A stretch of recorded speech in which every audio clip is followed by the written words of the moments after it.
Because why? Because it's Friday. Because it's Friday at noon. I'm going to say greetings. Greetings. Welcome to Epic Cash Live.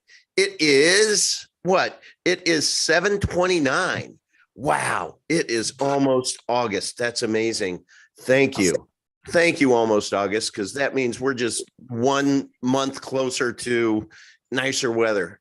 Because it is hot as hell down here where I am. So this is Epic Cash Live. And as you will note in the title, I titled it Shilling versus Sharing. Now, I didn't write the rest of it, but if I would have said, is there a difference? So I want to welcome all of you who come into the chat. Please smash that like button, subscribe to the channel.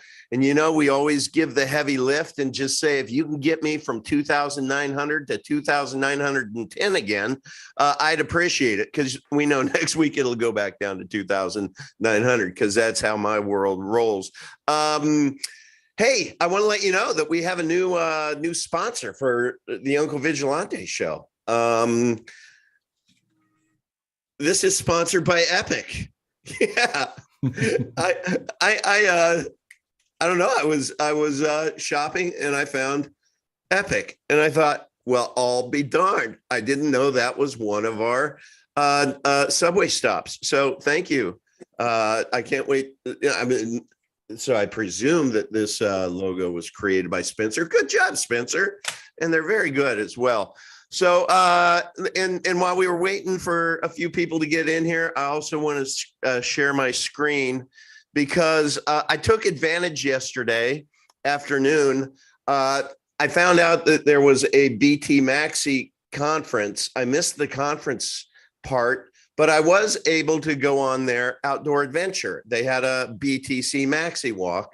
And it was kind of cool. I was able to go on a walk and just kind of talk to people. And this is the only picture I took. It is a picture to where I asked this guy, I asked him, are you familiar with fractional reserve as it relates to BTC? And this was his reaction. I'm sorry, guys. Let me find my... well, maybe it's intended to stay on this because I can't find my mouse. There it is. I'll stop sharing that. But I saw that picture earlier and I just thought that just looks like a BTC Maxi after being asked about, do you know how BTC is fractionally reserved? Okay. Let's go to a couple other things. Here is, we talked about this. We always talk about this, but you know, if you hold cash, it is melting, right? I mean, your value, your purchasing power is melting. This just goes to 2019. It's a lot worse than that. But this morning, I decided I would check the Google and see if the recent 3/4 of a point interest rate hike had ceased the melting process. And I'll be darned, it didn't. It looks like it's still melting. There's a lot of melting going on Google. So you know me, I'm going to bring you up to the date news. Gosh darn, my mouse. There we go. All right, now it's time to get serious, everyone. This is shilling or sharing. That'll make sense in a minute, but I want to be able to share this screen because with us today, the one and only Yoga Dude. And what does Yoga Dude do?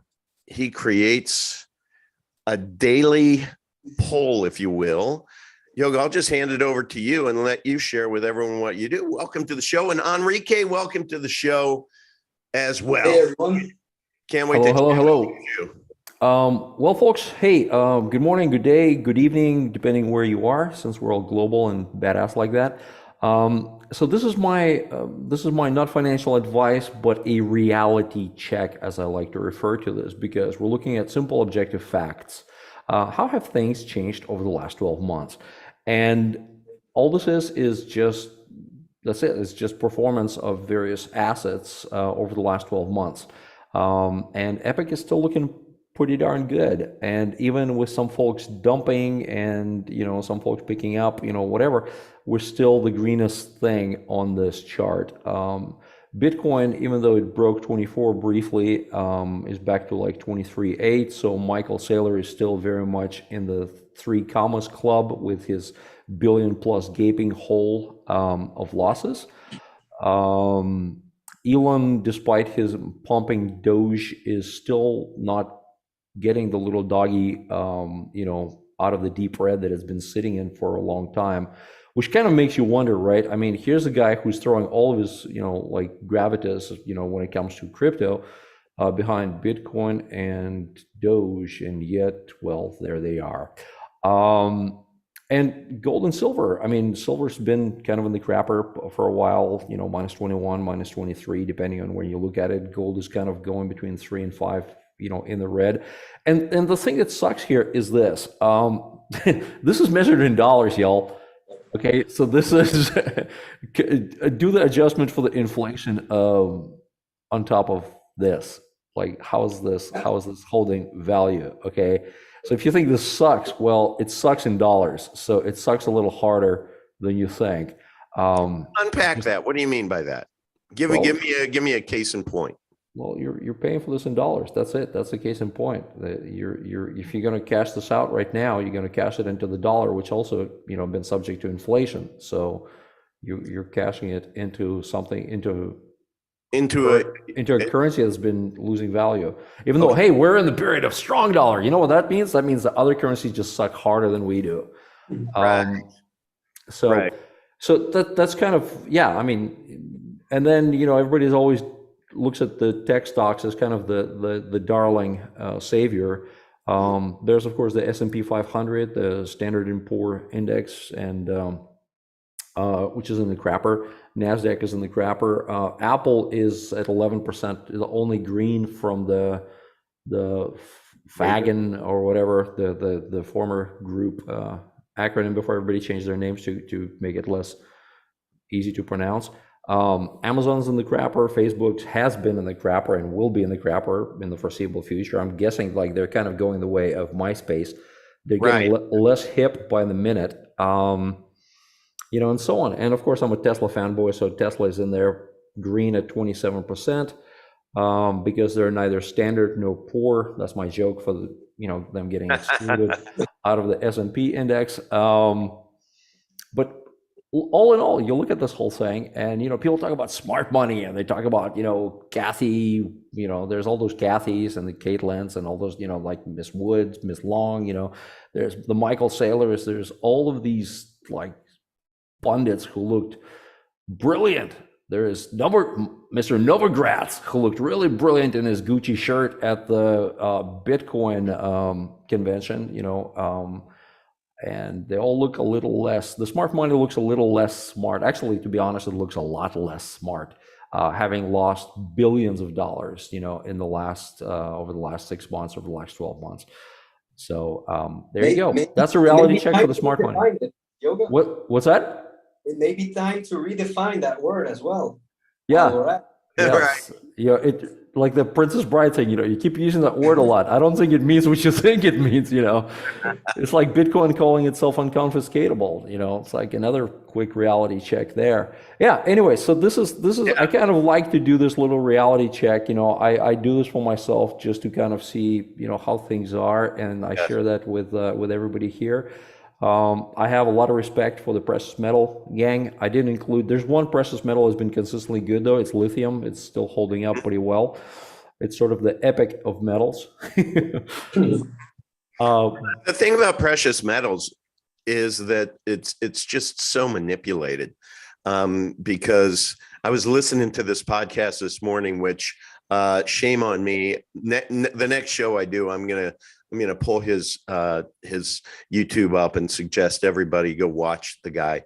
I learned so much this morning. He does these like 8 to 12 minute videos, and just outstanding. But and I know Max has said this before, but like gold, because of paper gold, it's like the amount of paper gold circulated this last year if everybody who owned the paper gold, who thinks that that's backed by an ounce of gold, let's say, if everybody went and cashed in, there wouldn't be enough gold that was ever mined since inception to be able to fulfill those orders. So this is just all manipulated by the banksters. So I'm not interested in metals. And Uncle, on top of that, I mean, Max is not with us right now, but his favorite subject to rib on is Bitcoin, fractional and rehypothecation as well. It's the same thing. Like Bitcoin has so much paper leveraged against it that it is easier to manipulate than ever before, and it's almost a joke. You listen. There's a commercial that somebody did just clipping together what Michael Saylor's been talking about how it needs more regulation and it's not really for payments and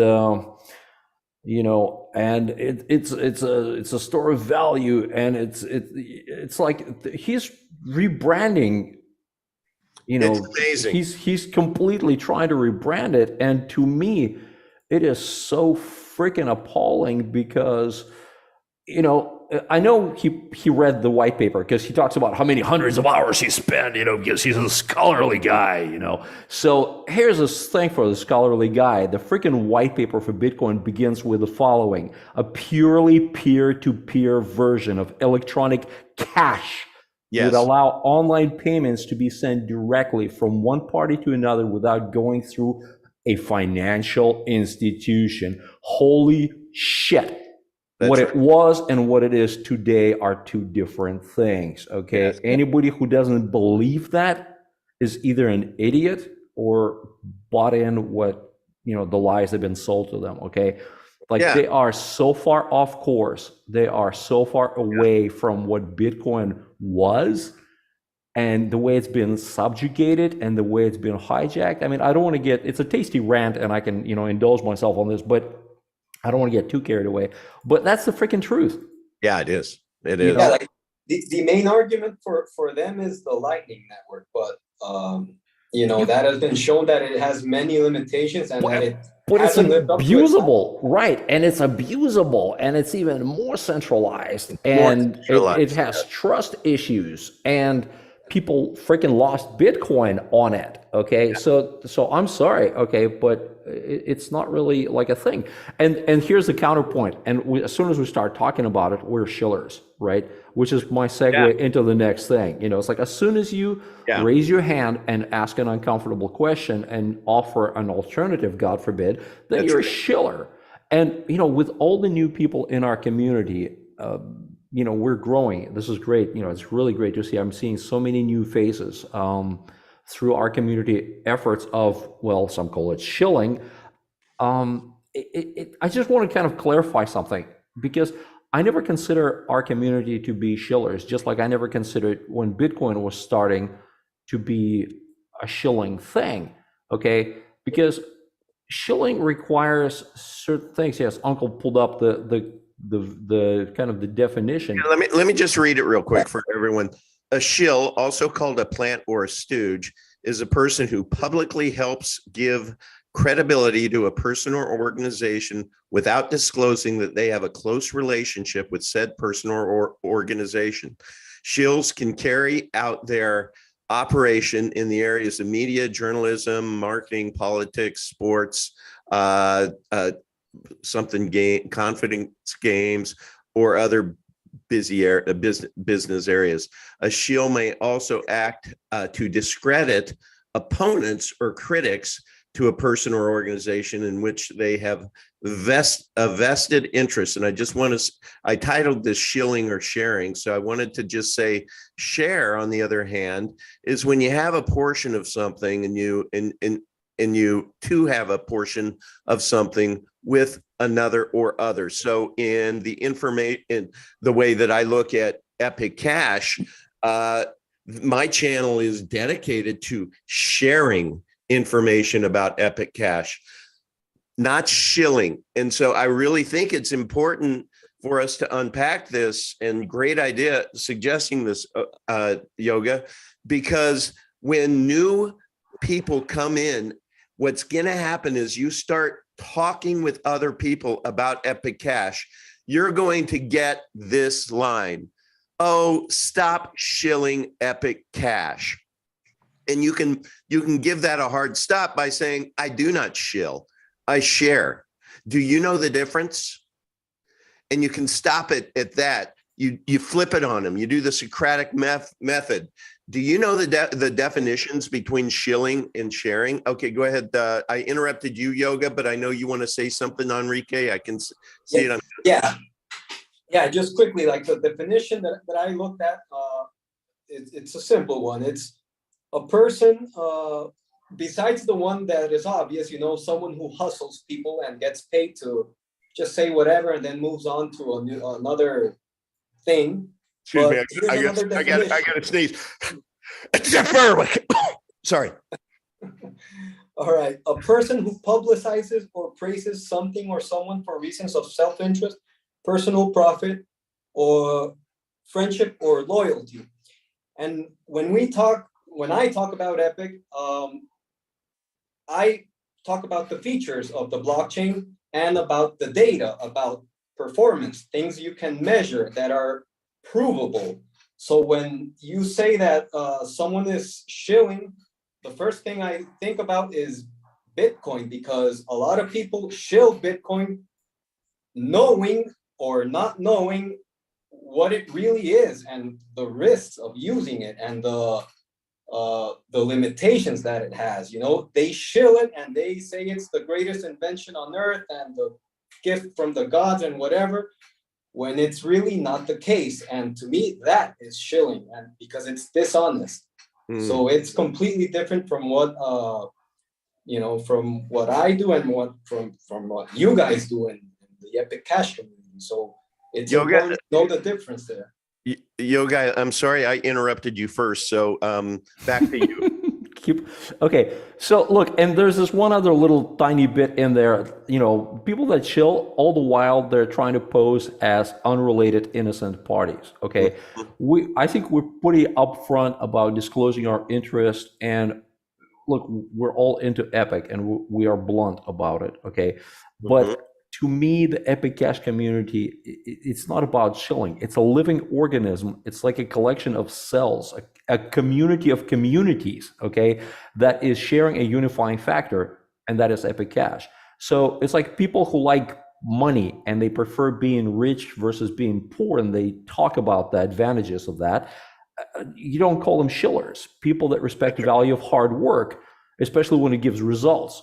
Would you call them shillers? Not really. Okay, so we are a community that's exploring, and we create use cases for a unique private money that is easily, outperforming the dollar.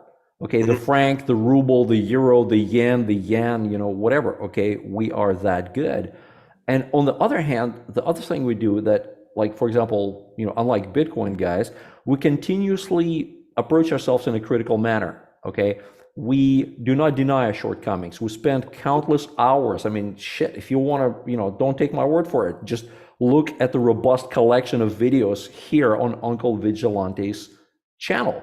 Okay. We have countless hours and countless videos digging into our advantages and disadvantages and what is being done to improve our ecosystem and to improve our user experiences. Back in, I think it was 2020, I compare a project to like a boat where everyone is rowing in the same direction, and the more people are rowing, the more or less in the same direction.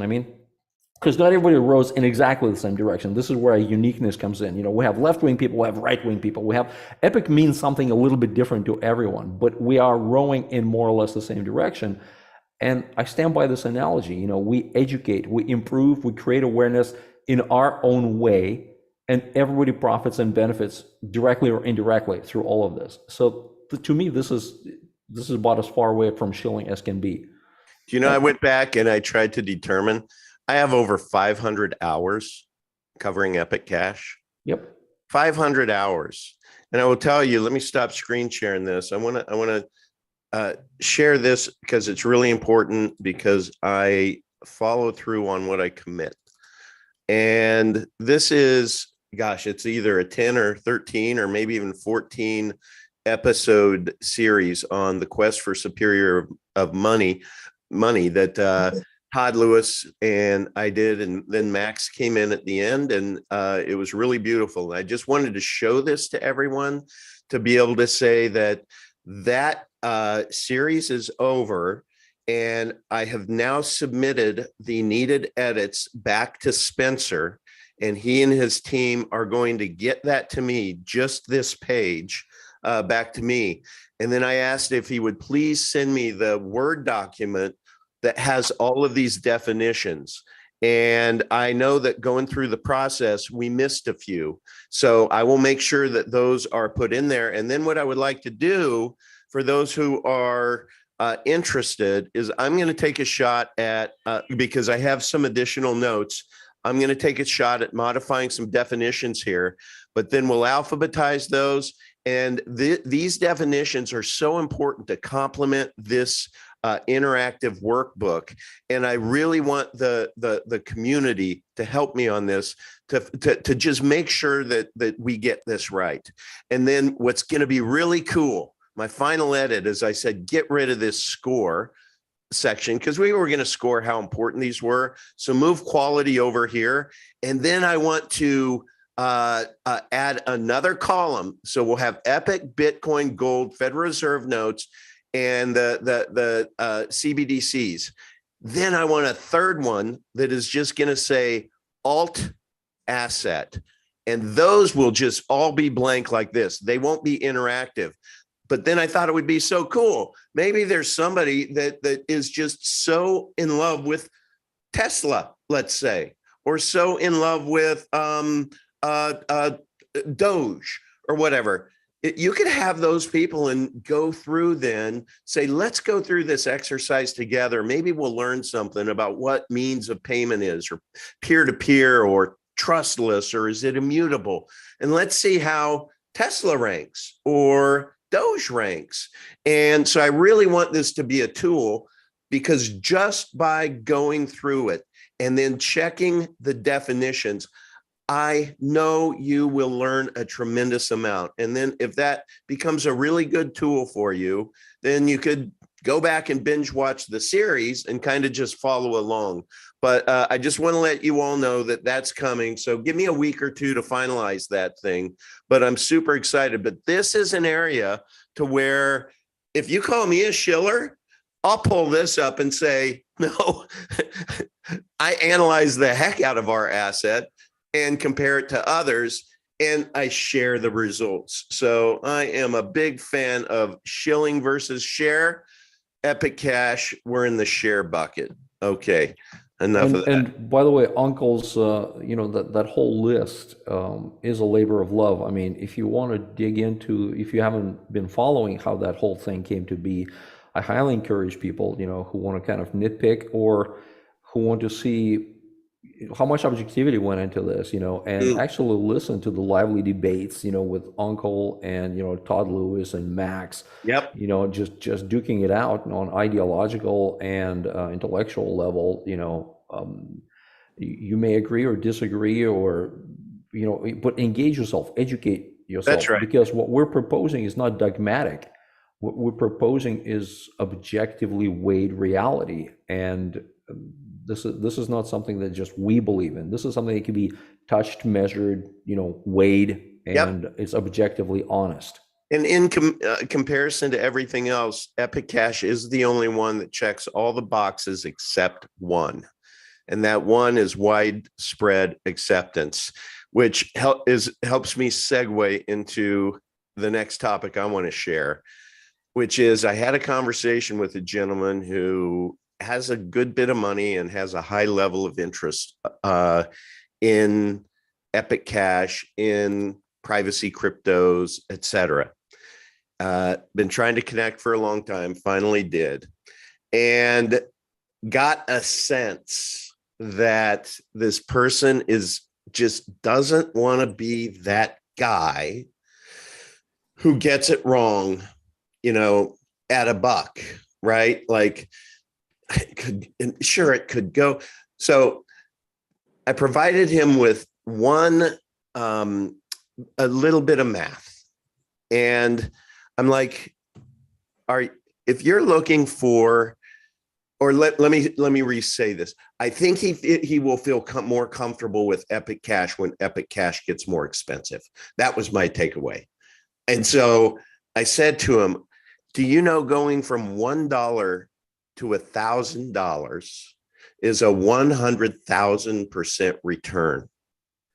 Now, if you want to be feel more comfortable of waiting until it gets to $1,000 to get that same 100,000% return on that $1,000, that would mean Epic Cash would have to go to $1 million, which is more likely. I don't know, And again, I have 500 hours of doing my own work on Epic Cash, and I'm here to tell anybody who has ears to hear that right now at $1, we are so undervalued.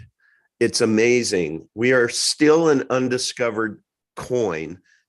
Absolutely. Nobody in the world knows about us. If you're watching this, you're an old guard, you're an OG already. And you are going to be one of those who are going to enjoy these magnificent returns that I believe are, I'll go on record. I think by the end of 2024, we're trading at $1,000 or more. Uncle. Yeah, go ahead. Yeah, for your friend, I mean, that's normal that people think, well, if I buy it at $1 and then it goes down, or I buy at $5 and it goes down. That's why the best strategy, in my opinion, and statistically from all the analysis that I've done with comparing Epic to Bitcoin, Ethereum, XRP, and all the rest, Binance, dollar costing average is the way to go. So can you explain, maybe there's someone watching right now that doesn't understand what dollar cost averaging is. Can you give an example, Enrique? Sure, an example. Buy $10 of Epic every day, or buy $100 of Epic every week, every Friday. You can set your own terms, and that way you average into the price. So if the market turns down, you'll be getting cheaper Epic every week, and if the price goes up, then you'll be buying it at a little bit higher price, but your risk is less. Yes.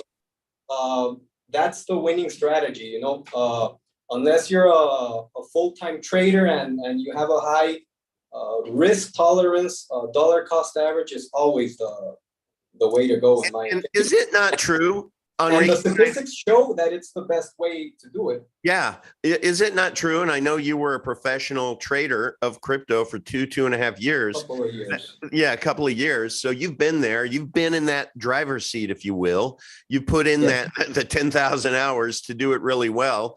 But from what I understand, and this I don't even have a basis for it, or I don't even have a source, but I want to ask you that 99% of traders end up losers. 99% of traders lose, and no, I think it's 95% of traders lose.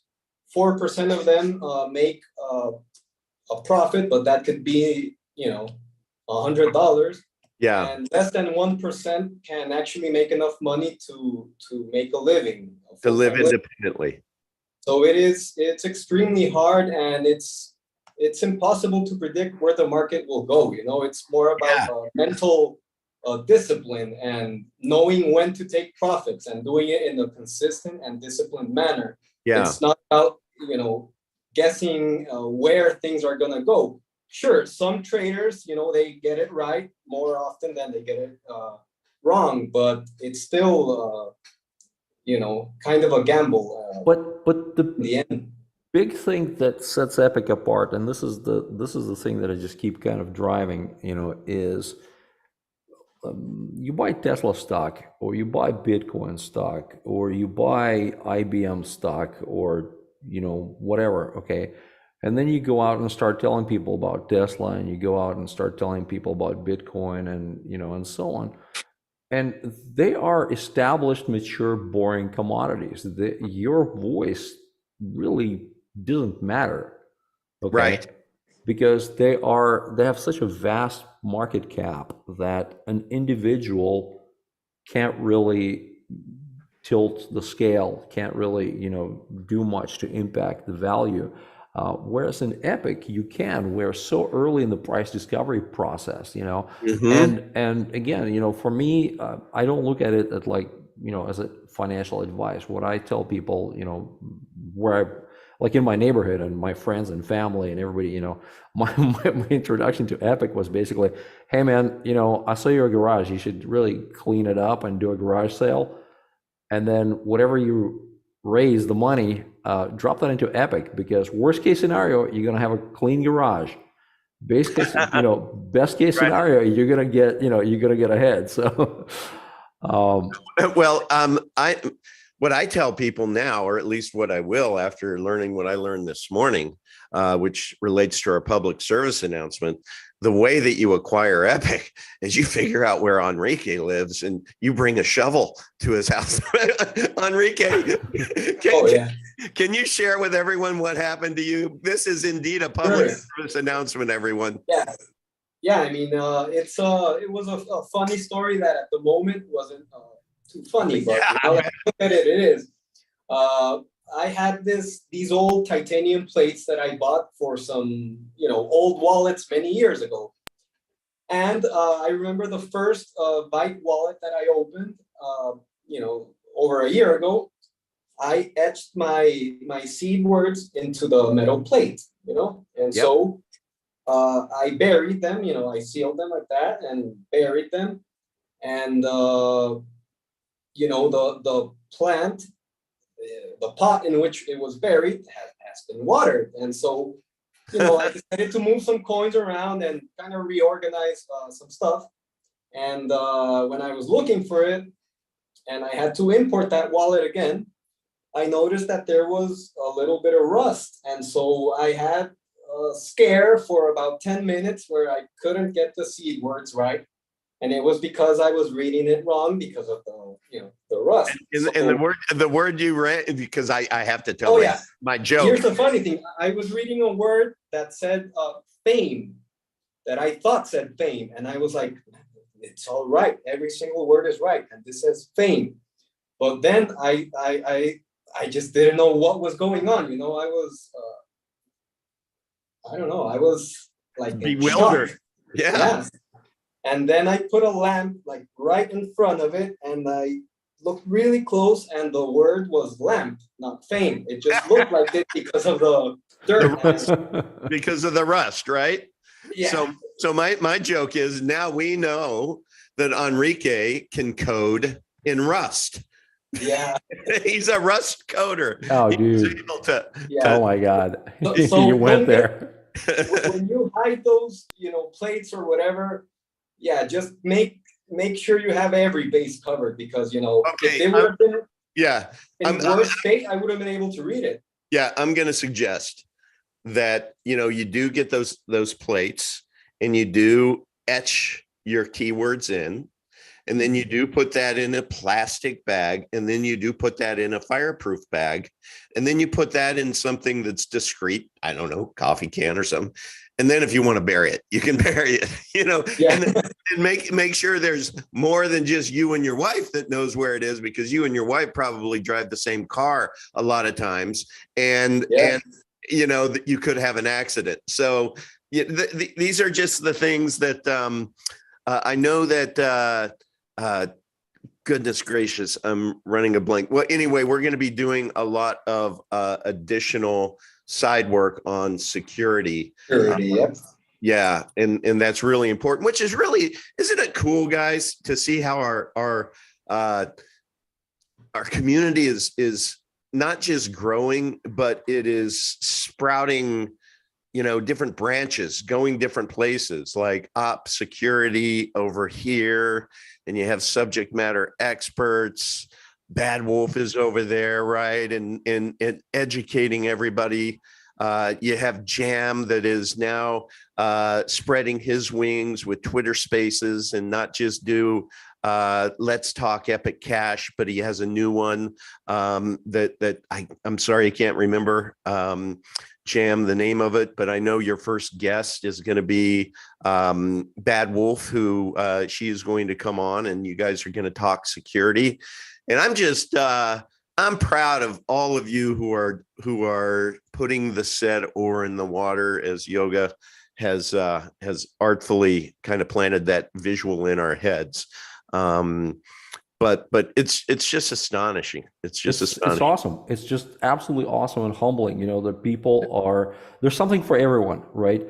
So and this is, I mean, this is kind of the part of the defining mark of our community is we have all these different people, and it does remind me of like the original Bitcoin community. We have all these different people, and everybody has the right to question. Everybody has their questions. Okay, we don't make blind assertions. We can question ourselves, and we can talk it out, and we're exploring the use cases. We're exploring practical uses, and through those uses we discover practical limitations, and then we overcome those limitations, and we improve the process, et cetera, et cetera. We had a CLI wallet that was very nerd friendly early on, and you had to kind of know your way around command line interface, and you had to get good at typing stuff.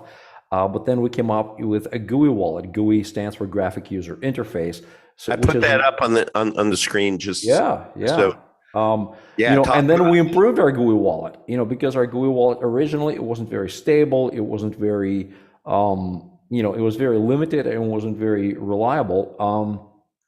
And not that you can lose money, you can't lose money on it, but it's just difficulty of use, easier to use, etc. So, so we came up with GUI 3.0, which was based on all of the feedback from the community. And it kind of came out a bit like a Swiss Army knife. It was a little too confusing. I would say we tried too many things. We tried to be too many things to too many people. And then Poolboy and his team, they went back and they kind of overhauled it, and they streamlined it, and they improved it based on the community feedback, based on our own shortcomings. I mean, this is a very critical process, right? We were honest to ourselves, like, look, this shit is cool, but this is confusing. This doesn't work. This is not intuitive. Right. This is that, etc. So again, we very soberly approach this, and the GUI, wallet 4.0 is a result of that. It's much improved. It's very streamlined. It is more powerful. It allows easy creation of multiple wallets on the same PC, whereas before that you had very like with CLI wallet, it was kind of challenging to create more than one wallet on a single PC. You really had to kind of know your way around. Here now, we empower the non-technical end user to have that level of functionality, because this kind of becomes more mainstream to the point of where it's almost like your bank access, right? You have your bank account and you log in online and you can use it, and there's certain familiar conventions, right? There's the login, there's this, there's that. That's right. So the wallet kind of mimics some of that established behavior that people are used to. So you open it up and it's intuitive. It's and again, for people for whom it's not intuitive or not intuitive enough, we have all these wonderful folks from the community. Again, here's the community, right? Who come out with tutorials like the one that Uncle just put up. We have Sky King, okay, who's recent to the community, has been a tremendous, asset to the community. By the way, came in with solid criticism, with solid questions, and then did the due diligence, understood, and then put his oar in the water. This is freaking magic. This is somebody who comes in 2 weeks ago, okay, and is like a solid contributor who actually making a difference for thousands of people in the community. And that what humbles me. That what kind of gets me up in the morning is this level of participation and what I'm level of humility. Do you know what I'm reading? Yeah. And I hope everybody is, through Freeman Yu and others, is like, I have seen an influx of what I presume are highly technical people from other projects that are coming in. And I'm just reading their dialogue between each other. They know what they're talking about. I sure as hell don't know what they're talking about, but what they're talking about are really important things that are ultimately going to help unpack Epic Cash. So, digital payments is a $2 trillion industry. And Epic Cash is very much, in addition to be a store of value, is very much about becoming a solution for digital payments. So when you have these really smart people coming in, just please go to t.me/Epic Cash, but also go to t.me/Freeman U, and that's with a U, not YOU, and just start reading. And you'll just be, I find myself humbled because I realize how much I don't know. But what makes me, gives me these warm fuzzies is I'm like, these are dudes who weren't here a couple months ago that are here now. They're investing their time by engaging back and forth. And ultimately, the questions and the challenges and the banter are ultimately putting down the rails, so to speak, for Epic Cash to succeed. So that means to get all of these smart people, we must have done something right up to this point. Am I right or wrong, gentlemen? I think you're absolutely right. And I would slightly I wouldn't say take offense, but let me just say one thing. Just because somebody doesn't get it is not a determination of they're smart or they're not smart, okay? Yeah. In fact, for us who are more techie, it is a necessary reality check, a reality correction that if we are ever, okay, going to achieve mainstream adoption, okay, we need to be accessible to non-techie people. We damn well better be accessible to non-techie people because look, it doesn't take a lot of genius and a lot of, degrees to open a freaking wallet and pull out $100 bill. Yeah. Okay. That's the level of user friendliness that we need to be at. And I go back to the original Bitcoin white paper, which to me, and this is funny because a lot of, like, every shitcoin, there's 20,000 coins out there, okay? 95% of them are just absolutely unbearable shitcoins, and 95% of the remainder of that are essentially kind of cool ideas looking for a marketplace, okay? We are on the opposite side of that spectrum where and this may sound arrogant, and this is what a lot of people say, but we are better than Bitcoin. Yes, sorry, James and others. For two reasons. Okay, Bitcoin started off pretty damn cool. Again, you read the white paper and that first sentence, just bang on. But let me tweak it in our way because we follow through the same thing. A purely peer-to-peer version of electronic cash would allow online payments to be sent directly from one party to another without going through a financial institution, privately. Right. Okay. This is kind of the big deal because the first sentence, Bitcoin stopped being that. So the very first sentence of the white paper of Bitcoin, the definition of it stopped being that. It's not that we're just that much better at it, but what made it easier to be better at it is that Bitcoin failing at being Bitcoin. Right. I just posted, I saw someone in a recent chat. It was in a non-Epic chat that referred, and they weren't talking about Epic, this person, they referred to BTC as the Bitcoin shitcoin. it's and it may sound arrogant, but look at it objectively. Screw the arrogance, okay? Forget everything, okay? And just look at it objectively and make up your own mind. Ignore me, ignore Uncle, and by the same token, ignore Michael Saylor and ignore, exactly, that's it. Do the exercise, okay? As Michael Saylor likes to say, well, spend 100 hours. When he spent 100 hours, he just got really good at being able to lie about the shortcomings. So he kind of focused on the wrong thing. But for me, it's do it for yourself, explore it for yourself, make up your own mind. That's it. Yeah. Yeah. And That's a great piece of advice, because most people that are new to the space, at least that I've talked to here in Honduras, it's like the initiation ritual for them to get into crypto is Bitcoin is it, and the rest is shit. And that's what everybody believes that goes into crypto. That's what they're taught. well, let's I think Bitcoin is MySpace. Like, remember MySpace? Right. Bitcoin is AOL. It was banging awesome when it came out. I remember it, guys. Look, I remember it was freaking science fiction coming to life. I was like a William Gibson nerd, and I loved all the sci-fi and cyberpunk and all that stuff. Okay, and here it is, my gaming PC, and there's this magical like internet money coming out of it. Holy shit, 2011.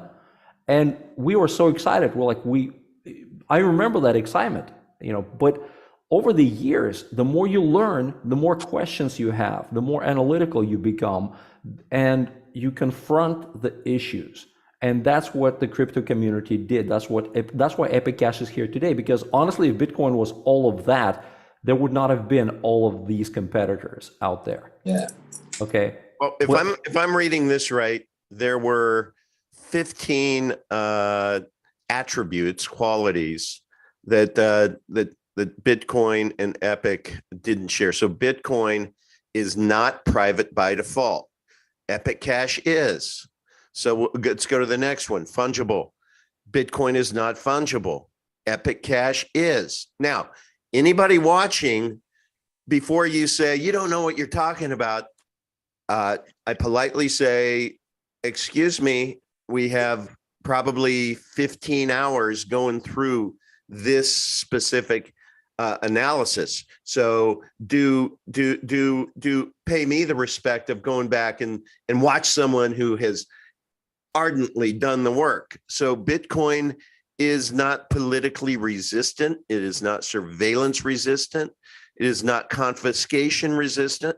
It is not censorship resistant. It is not permissionless. Bitcoin is not survivable.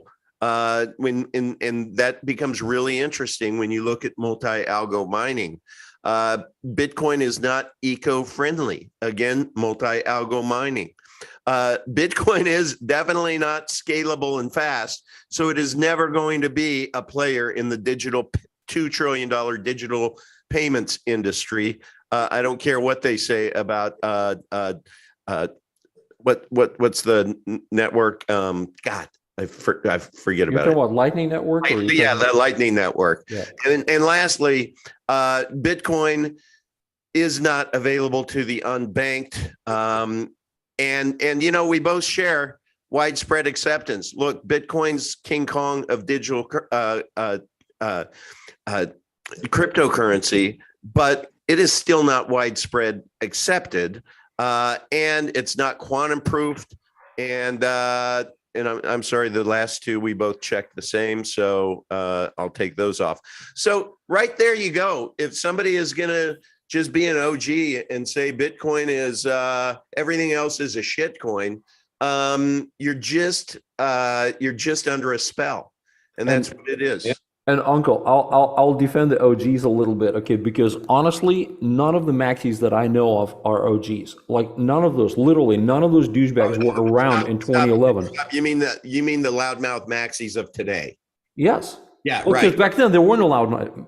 Yes. In 2011, we were humble. Exactly. Okay? In 2011, we're like, hey, there's some issues. We discovered issues with mining pools. We discovered issues with privacy. We discovered so many freaking issues. We also realized how fast the blockchain is going. And we're like going, holy shit, in a couple of years, this is not going to fit, on a small drive. That's right. And in a couple of more years, this is not going to fit on a medium-sized drive, and so on and so on. There was an atmosphere of kind of using the scientific method and questioning yourself, and not being just blind, myopic, righteous douchebags. That happened years later, years and years and years later. In fact, guys who were professing the perfection of Bitcoin were brutally ridiculed by their peers in the early days. Because we thought it was awesome, but we all thought first thought was, hey, this is good, but look at this. This is not working. Oh, this could be improved. And It was a constant process of trying to improve it. But then, Bitcoin, the foundation and everything else got hijacked. And somebody actually made a comment that, no, they sold out. And I would still take objection to that. And I would say that there were a lot of very honest developers. There were a lot of very honest miners. There were a lot of very honest people who simply got the vision stolen out from under them by big money, by regulators, by banks, it's the usual suspects. Okay. Mm, mm. Let's see. Guys, I'm looking at all of my, the one thing, and this kind of goes back to the wallets and ultimately what Diego's doing with the Stack wallet and really trying to get it to where it becomes everything becomes super simple. Just know this, it's easy to make things hard, everyone. It is very hard to make things easy. But I will tell you, we are not widespread accepted. And to gain mass adoption, somebody I respect very much, probably more than anybody else on this planet in business, made a comment to me this week saying, Todd, to achieve mass adoption, you need the masses. And that sounds so trivial and trite, but that is what our mission has to be. If we want mass adoption, we have to simplify and clarify. And it's really hard to make things easy. So with Absolutely. that, we've gone almost an hour. So everyone, thank you in the chat. Unless Enrique and Yoga, if you guys have anything else you want to chat about, we might wrap this up. I would like to just kind of echo what you said as far as making things really simple is the hard thing. It's definitely challenging because, and to me, it's always the test of somebody's intelligence in any particular field. If you ask them to explain a complex concept and they cannot simplify it, to me, they don't get it. Yeah. Okay. Because the true mastership of something is to be able to really break it down to the most basic level. 100%. It's interesting. I can just draw a parallel. The company I work for, we have 22 portfolio companies, and it's interesting when we either invent one or invest in one, bring one on. If you speak to the C-suite, you speak to the CEO and the founders and everything, they'll give you a 40-page document on their business and go through it, and your eyes will gloss over after a while. And to a T, every single one of these companies is challenged with ours, is that we want to see your entire business on one page. And that needs to include some imagery. So that is the hardest part that they go through, is to be able to simplify and clarify, because as I head up partnership development, to gain partnerships, I will tell you, people's attention spans these days are less than that. And so if I can't attach or link to a one-page PDF to be able to quickly be able to explain somebody's business, it's just going to be next. They won't read it. They won't open it, So everybody out there, I guess we're referring to this by saying, as those rowing, the technologists, the designers, the engineers who are out there rowing, trying to make the difficult easy, all we ask is your patience. Don't be those ankle biters out there that are, why hasn't this been released yet? This was promised back when, or any of that. It's really hard to make things easy, but if we want the masses, that's exactly what we have to do. So with that, I think I'm done. Yoga, you done? Enrique, you? No, I just want to say thank you to all those people that are working hard and doing all those things, and keep it up. Keep it up, and we do have the best community. We definitely have the best community. We have the best positive community. It's not the biggest community, and that's just fine. But we have a positive, welcoming community. And I really and it wasn't always that way. It really wasn't. Over the last 18 months, I've been covering Epic Cash. It wasn't always that way, but it is now. It's like I'm just like, who the hell am I to be proud of anybody, But it's like I'm just proud of the community because everybody is positively seeking ways to help others. People aren't building themselves up by knocking each other down. They aren't getting into little pissing matches, or they're not trying to outwit the other, or they're not trying to digress and get into off-topic subjects. Shout out, by the way, to the admins who have, over the last half year, really tightened everything up, and good for you, because we do have off-topic channels, and we're very quick now to be able to identify when something's going off topic and just saying, not admonish and not, get mad, but just say, hey, doesn't belong here. Please take it elsewhere. And I think that has really helped all of the many new wallet holders, the new Epic community members, because then they can come into t.me/Epic Cash or Freeman U, and they can get what they deserve, which is just straight up education, assistance, help, and we're here for you. So let's work on taking our, what are we, 2,200 community members to 5,000 community members. That'll be a happy day for me. That'll be a nice marker. And that just means that Spread the word. Every one of us, if you just get a few, I don't know. I mean, 5 people get wallets over the next half year because of you. We're there. We're there. All right, guys. Everyone in the chat, thank you for sharing your Friday lunch with us. And the next time that we'll see you, we're starting a new series called Captain Kirk and the Future of Money. And that's just kind of a fun little thing that we were brainstorming with Todd Lewis and Max, and we were talking about, let's start discussing and educating people on monetary policy. And we were just, this is a Todd Lewis, of course, Todd Lewis was like, when you deal with inflation and everything's more expensive than it was last year, right? If a loaf of bread is 5 years, my God, what would Captain Kirk be paying right now? So he was thinking in the future, how much would a loaf of bread be in the future? So that's why we're having a fun little Star Trek theme to it. But really, it's going to be all about monetary policy, history, and the future. And with every little bit of that, Epic Cash will start making more sense. All of those seem like crazy subway stops that Spencer has created that have come out of Max's supercomputer of a brain. It all starts making sense if indeed Epic Cash is to be the world's reserve currency one day, which is calling a big shot, but we have, and we're only at $1 right now. So if you want 100,000% return or more, then come on in and let's help you figure out how to acquire some Epic Cash. All right, with that, I'm out.